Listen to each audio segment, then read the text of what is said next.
Një takim mes presidentit të Ukrainës Volodymyr Zelensky dhe atij rus Vladimir Putin mund të mbahet në Turqi. Lajmi u dha nga ministri i jashtëm Ukrainas Andriy Sybiha gjatë një konference me homologun turk Hakan Fidan. Ne deklarojmë se negociatat, veçanërisht një takim i mundshëm midis presidentit Zelensky dhe Putin, mund të zhvillohen në Turqi. Unë besoj se vetëm një samit udhëheqësish mund ta sjellë një vrull të ri në procesin e paqes. Si Ukrainë, ne jemi gati për një armpushim.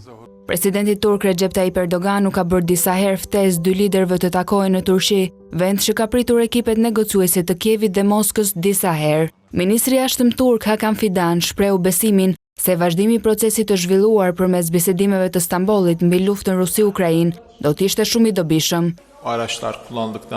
Unë besoj se do të ishte shumë e dobishme që bisedimet e Stambollit të ndërmjetësuara nga Turqia mbi luftën Rusi-Ukrainë të vazhdonin në të njëjtin kuadër. Fakti që lufta po vazhdon nuk do të thotë që negociatat në këtë format nuk mund të vazhdojnë. Fidan theksoi ndër të tjera se Turqia nuk do që lufta të përhapet në detin e Zi.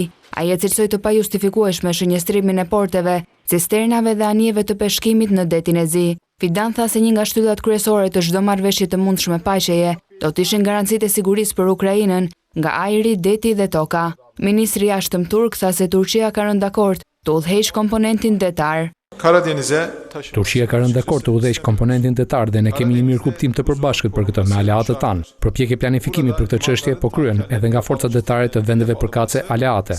Tensionet kanë vazhduar të përshkallëzohen në luftën Rusi-Ukrainë dhe zhvillimet që kërcënojnë sigurinë e detit të Zi i kanë rritur më tej këto shqetësime.